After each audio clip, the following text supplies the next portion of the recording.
না ভাই, আমি তোর এতদিন পর পাইছি, আমি তোর কোথাও যাইতে দেবো না ভাই। এই আচ্ছা ঋতু চলো তো।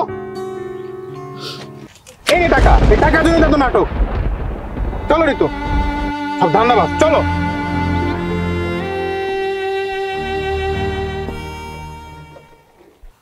সরি, আমি আগে তোমাকে ভালোবাসতাম, এখন তোমাকে আমি ভালোবাসি না। আমার বিয়ে ঠিক হয়ে গেছে, তুমি আমাকে আর ডিস্টার্ব করো না।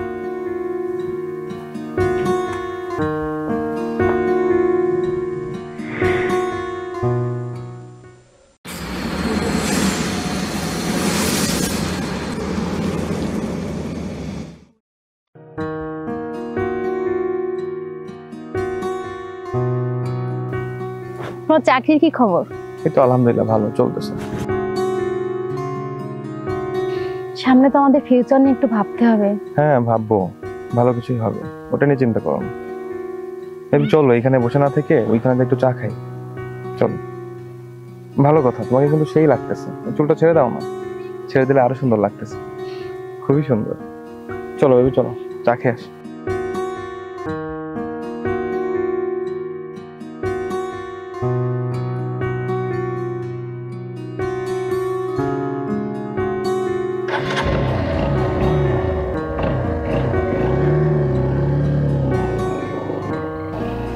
বাড়ির সবাই ভালো টলো আছে ভাই? মেলা দিন পর আসলেন।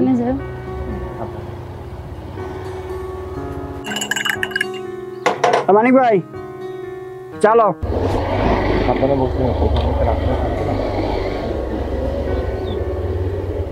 আর কিছু দিব ভাই? বেনসন বাদে অন্য কিছু আছে, সবই আছে। এমামা 2 কাপ চা দাও। দিতেছি মামা।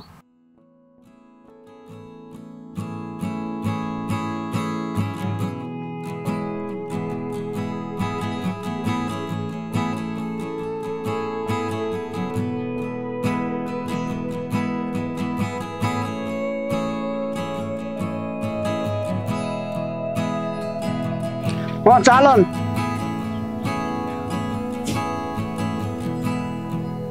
জামাল ভাই, আমার এতদিন পর কোত্থেকে আসলি? কত বড় হয়ে গেছিস। জামাল? ইমরান? কি বলছে উনি? ওই কিসের ভাই? কে জামাল? বলা নেই কও নেই, ঘরে জানি কেন? আরে ভাই, আমার তো চিন্তা করতেছিস না? আমি রহমত আলী। এই কে ভাই? কিসের ভাই? আমার কোনো ভাইটাই নাই, আমি একা। ইমরান, এই চালাটা কি বলছে? ও নাকি তোমার ভাই? বেবি, তোমার কি মনে হয় এই চালাটা আমার ভাই? আমার বাবা মা বিদেশ থেকে, তুমি ভালো করেই জানো, তারা আমেরিকায় থাকে। আমি একা বাংলাদেশ থেকে, আমার কোনো ভাই বোন নাই। আরে এইসব ছোট লোকদের ধান্দা, বুঝছো? এরা বড় লোকদের দেখলে টাকা পয়সা হাতে নেওয়ার চেষ্টা করে, হ্যাঁ, নানা রকম নাটক করে। তুমি একদম ঠিক বলছো, এই চালাটা তোমাকে বড় লোক দেখে টাকা হাতিয়ে নেওয়ার চেষ্টা করছে। জামাল, কি হয়েছে ভাই তোর? মা বাপ মরে যাওয়ার পর থেকে তোরে কোলে পিঠে করে আমি মানুষ করছি। নিজে খাইয়া না খাইয়া তোরে পড়াশোনা করার লেগে শহর পাঠাইছি, সেই খরচা আমি টানছি ভাই। তুই আমাদের চিন্তা করতেছিস না? এই ছোট লোক, আমাকে টাচ করবি না। তোর এই ময়লা হাত দিয়ে আমাকে টাচ করবি না। এই ইমরান, চলো তো এখান থেকে। এখানে দাঁড়িয়ে থাকলে ছোট লোকটা তোমাকে ভাই দাবি করে কান্নাকাটি করে লোকজন জড়ো করবে, তারপর দেখবা মোটা অঙ্কের টাকা হাতানোর চেষ্টা করবে। হ্যাঁ একদম ঠিক বলেছো, আমরা এখন চা খাবো না, এখানে আসাটাই আমাদের ভুল হয়েছে। চলো। না ভাই, আমি তোর এতদিন পর পাইছি, আমি তোর কোথাও যাইতে দেবো না ভাই। এই আচ্ছা ঋতু চলো তো। এই টাকা, এই টাকার জন্য এত নাটক। চলো ঋতু, সব ধান্দাবাজ, চলো।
কি রে ভাই, কি হয়েছে? এইখানে এইভাবে মন খারাপ করে খাড়াই আসোস, কিছু কবি নাকি? ভাই আমার মনে হয় পড়ালেখা করার হবে না।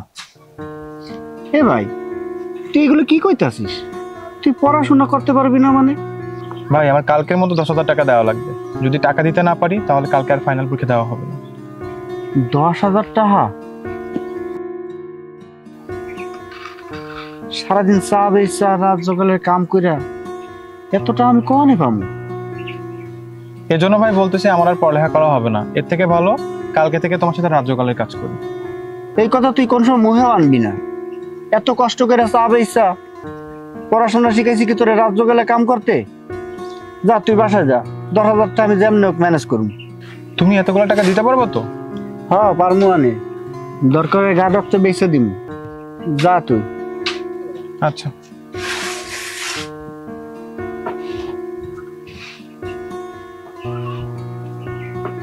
এতগুলা টাকা চা বেচা দিন মজুরি কাম করে কি দিতে পারবো? আচ্ছা, হসপিটালে যাই 2 ব্যাগ রক্ত বেচে না দিঘা। ভাই তা আপনারা আজকে কাম করেন, আমি একটু আইতাছি। হ্যাঁ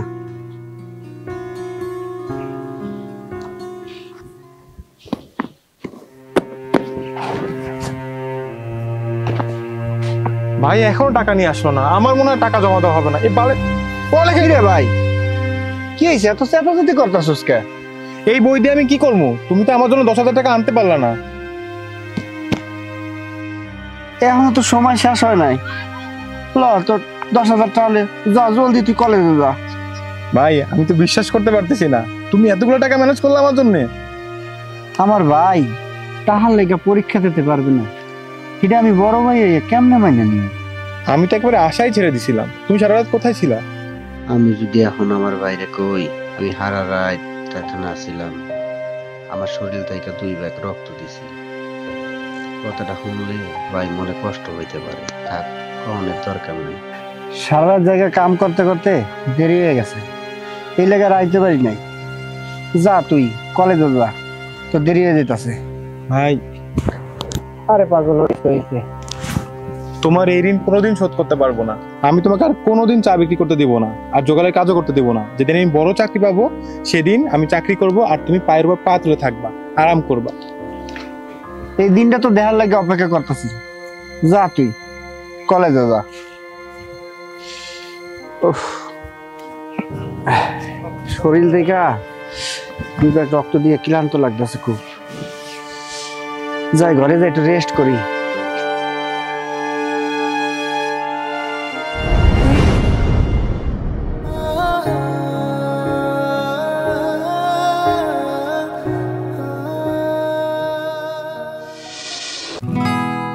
তুমি না অনেকদিন যাবত বলতেছিলে ভবিষ্যৎ নিয়ে চিন্তা করতে হবে, তাহলে চলো না বিয়েটা করে ফেলি। হ্যাঁ বিয়ে তো করবই, আগে তোমার বাবা মাকে দেশে আসতে বলো, তারপর আমরা বিয়েটা করি। আমার বাবা মার আসতে এখনো অনেক দেরি, আমি এতদিন অপেক্ষা করতে পারবো না। আমি তোমাকে এখনই বিয়ে করতে চাই। তুমি কি আমাকে বিশ্বাস করো না? আমি এত বড় একটা চাকরি করি, আমি তোমাকে কখনো কোনো কিছু অভাবে রাখবো না। সেটা তো বড় কথা না, তোমার আর আমার ফ্যামিলিতে তো ব্যাকগ্রাউন্ড আছে। তুমি আমাকে দেখে এখনো বুঝতে পারোনি আমার পরিবারের ব্যাকগ্রাউন্ড কেমন হতে পারে? আচ্ছা ঠিক আছে, তুমি যখন এমন করে বলছো তখন আমি বিয়েটা করতে রাজি আছি, তবে কিন্তু বিয়ের সমস্ত কেনাকাটা বসুন্ধরা থেকে করতে হবে। আচ্ছা ঠিক আছে, তাহলে এই কথাই রইলো। আমি সবকিছু রেডি করতে। আচ্ছা ঠিক আছে, চলো আমরা উঠি। বাসায় যেতে হবে? হ্যাঁ। আচ্ছা চলো।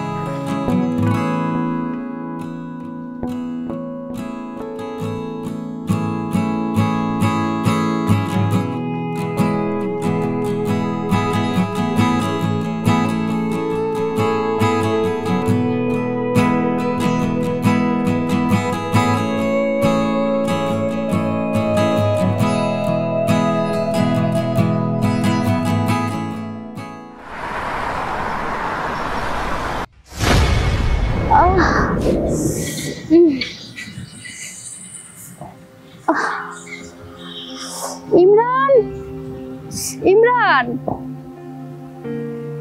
ইমরান, ঋতু বাঁচাও। ইমরানের এত বড় একটা অ্যাক্সিডেন্ট হয়ে গেল। গেল?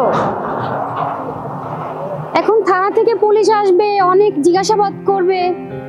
না না, আমি যদি জিজ্ঞাসা প্রশ্নের উত্তর দিতে না পারি তাহলে আমাকে যদি পুলিশ ধরে নিয়ে যায়, না আমি পালাই।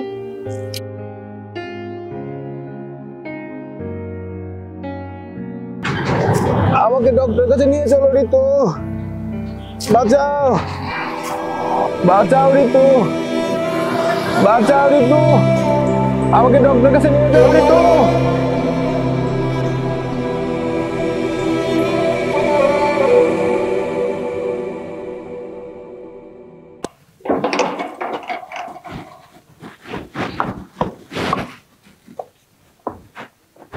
ঋতু দাঁড়াও, ঋতু দাঁড়াও। হ্যাঁ, কি বলো? ঋতু, তুমি তো আমাকে অনেক বেশি ভালোবাসতা, তাহলে সেদিন রাস্তায় ফেলে রেখে কেমনে চলে গেলে? আসলে সেদিন আমি খুব ভয় পেয়ে গেছিলাম, তাই এখান থেকে চলে আসছিলাম। আচ্ছা ঠিক আছে, ব্যাপার না। তারপরে তুমি একদিনও আমাকে হাসপাতালে দেখতে পর্যন্ত আসলে। আমি কতবার মানুষকে দিয়ে তোমার কাছে খবর পাঠিয়েছি, তারপরও তুমি আমাকে দেখতে আসোনি। আমি অনেক ব্যস্ত ছিলাম, এর জন্য আমি যেতে পারিনি। এই কয়দিনে তুমি এত ব্যস্ত হয়ে গেলে? ব্যস্ত হব না, আমারও তো একটা ভবিষ্যৎ আছে। তোমার পিছু ঘুরে আমার কোনো লাভ আছে? আমি জানতে পেরে গেছি তোমার একটা হাত কাটা গেছে, তুমি তখন শারীরিক প্রতিবন্ধী। তাতে কি হয়েছে? তাই আমি তোমাকে বিয়ে করতে পারবো না। আমার পরিবার কখনো একটা পঙ্গু ছেলের সঙ্গে আমাকে বিয়ে দিবে না। তুমি এসব কি বলছো ঋতু? আমি একেবারে ঠিক কথা বলছি। তোমার একটা হাত নাই, তুমি এখন অন্যের সাহায্য ছাড়া চলতে পারবা না। যদি তোমাকে বিয়ে করি, সারা জীবন তোমার কাজ সব আমার করতে হবে। আমি সারা জীবন এভাবে তোমার সেবা করে কাটাতে পারবো না। আমি জানতে পেরে গেছি তোমার বাবা মা কেউ আমেরিকায় থাকে না, তুমি একটা গরিব ঘরের ছেলে। তোমার ভাই রাস্তার পাশে চা বিক্রি করে। তুমি আমাকে খুব ভালোবাসো, তুমি এইভাবে সবকিছু শেষ করে দিতে পারো না। সরি, আমি আগে তোমাকে ভালোবাসতাম, এখন তোমাকে আমি ভালোবাসি না। আমার বিয়ে ঠিক হয়ে গেছে, তুমি আমাকে আর ডিস্টার্ব করো না।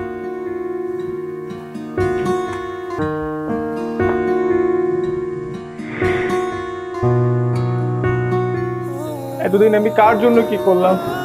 আজ আমার একটা হাত চলে যাবে, আমার প্রতি ভালোবাসাও কমে গেছে।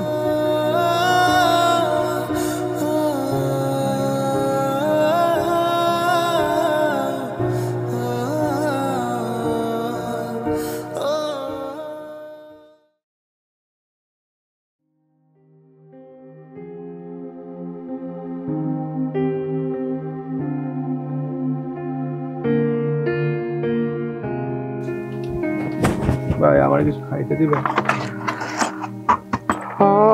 খাইতে তো দিব, বেচা কেনার যে অবস্থা খারাপ দিতাছি, দেই রুটির দাম যায় কিনা।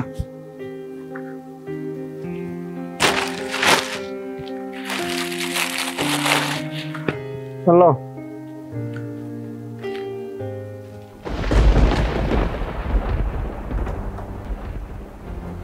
জামাল না? আরে ভাই জামাল, তোর এ কি অবস্থা? ভাই তোর আর একটা হাত কই? কি হয়েছে রে ভাই তোর? তুই এরম হয়েছিস কেমনে? ভাই আমার জামাল, তাকায় দেখ, আমি তোর বড় ভাই। ভাই, ভাইজান,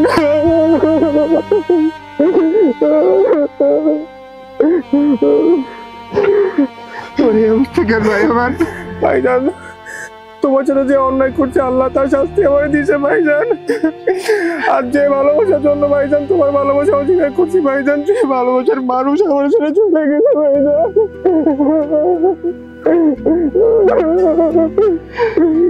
কাঁদিস না রে ভাই, তাতে কি হয়েছে? আমি তো তোর ভাই বাইচে আছি এখনো।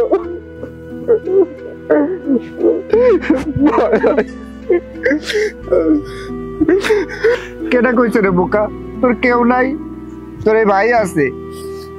বাপ মা মরে যাওয়ার পরে থেকে আমি তোরে কোলো পিঠা করে মানুষ করছি। আমার কোনো পোলাপান নাই, তুই তো আমার সন্তানের মতো রে ভাই। আমি দিন মজুরি কইরা চা বেচা তোরে আমি পড়ালেখা করাইছি।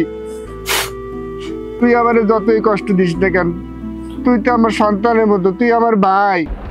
তোরে কেউ ফেলাইতে পারি ক ভাই? তুই আমার যতই কষ্ট দিস না কেন, আমি তো তোরে ফেলাইতে পারি না ভাই আমার। পৃথিবীতে সব সম্পর্ক ছিন্ন হলো, সত্যি সম্পর্ক ছিন্ন হলো।